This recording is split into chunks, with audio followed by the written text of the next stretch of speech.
ایک نہر کا پل اس قدر تنگ تھا کہ ایک ساتھ 2 بکریوں کا گزر ناممکن تھا۔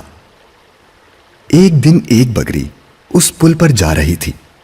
پل کے بیچ میں پہنچ کر اسے ایک اور بکری ملی۔ پہلی بکری دوسری بکری سے کہنے لگی، تم واپس چلی جاؤ تاکہ پہلے میں پل کو پار کر لوں، اس کے بعد تم آ جانا۔ دوسری بکری بولی، واہ بھائی واہ، میں بھلا کیوں واپس چلی جاؤں؟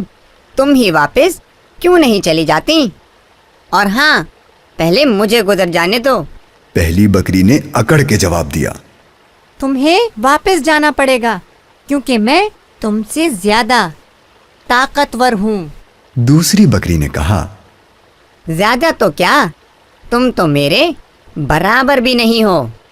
پہلی بکری کو یہ سن کر غصہ آ گیا، جھنجھلا کر بولی، اچھا، اس کا پتہ ابھی لگ جائے گا۔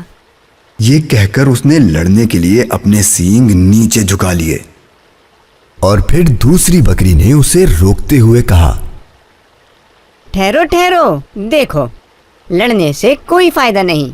اگر ہم لڑیں گے تو دونوں نہر میں گر کر ڈوب جائیں گے۔ میری سمجھ میں ایک ترکیب آئی ہے، میں پل پر لیٹ جاتی ہوں، تم میرے اوپر سے گزر جاؤ۔ یہ کہہ کر دوسری بکری پل پر لیٹ گئی اور پہلی بکری آہستہ آہستہ اس کے اوپر سے گزر گئی۔ اس کے بعد دوسری بکری بھی آرام سے پل پار کر گئی۔ پیارے مدنی منو، دیکھا آپ نے، اگر یہ بکریاں لڑنے لگتی تو ان میں سے کسی کی بھی جان نہیں بچتی۔ سبق: سچ یہ ہے کہ جو کام غصے سے نہیں ہوتا وہ نرمی سے ہو جاتا ہے۔ فرمان مصطفیٰ صلی اللہ تعالی علیہ وآلہ وسلم ام المؤمنین حضرت سیدتنا عائشہ صدیقہ رضی اللہ تعالی عنہا سے ارشاد فرمایا، جس شخص کو نرمی سے حصہ ملا اسے دنیا و آخرت کی بھلائی سے حصہ ملا، اور جو شخص نرمی سے محروم رہا وہ دنیا و آخرت کی بھلائی سے محروم رہا۔